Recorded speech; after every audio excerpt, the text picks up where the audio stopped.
در شهر جنوبی کراچی پاکستان اثنای ترکیش ماشین سرشار از مواد منفجره در نزد اتوبوس افسران پلیس تعیینات خاص کمش 12 کس به هلاکت رسیدند. جنبش طالبان مسئولیت این حمله را بر دوش گرفته است. بمبگذاری در حال به وقوع پیوست که حکومت پاکستان سعی دارد امکان مذاکرات صلح و ختم نزاع با طالبان را که حیات هزارها نفر را از بین برده است تحقیق نماید. در شهر الماتا قزاقستان گروه اعتراضگران در نزد قرارگاه رئیس شهر الماتا راهپیمایی نمودند. آنها طلب دارند که شهرداری در مقابل تأثیر منفی به قربشوی پول ملی این کشور به مالکیت آنها اقدام کند.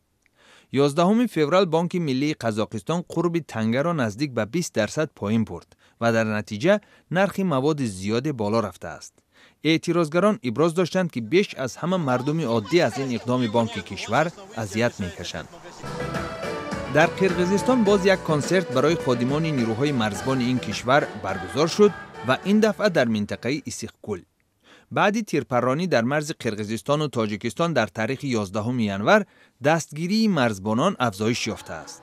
منصبداران تاجیک و قرقیز عهدهدار شدند که بهر جلوگیری از هر گونه ناآرامی در مرز مشترک اقدام کنند. در شهر کابل افغانستان حامیان حقوق زنان راهپیمایی نموده تقاضا کردند لایحه قانون که امکان شکایت زنان بر ضد خشونت خانوادگی را محدود می‌نماید محکوم گردد. لایحه این سند را پارلمانت افغانستان تصویب نمود ولی پرزیدنت حامد کرزی آن را تا به حال امضا نکرده است.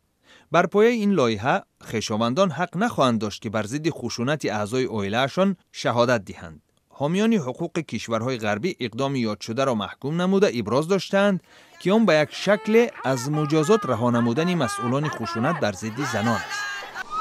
پلیس آذربایجان انفجار نیرومند در شهر باکو را تحقیق دارد. بر اثر این ترکیش چندین منزل، فروشگاه و اتوبوس زیان دیده 3 نفر جراحت سبک برداشتند. طبق گزارش‌های ابتدایی از احتمال دور نیست که سرچشمه ترکیش گازی طبیعی است که در بنای نیم ساخت مورد استفاده قرار گرفته بود.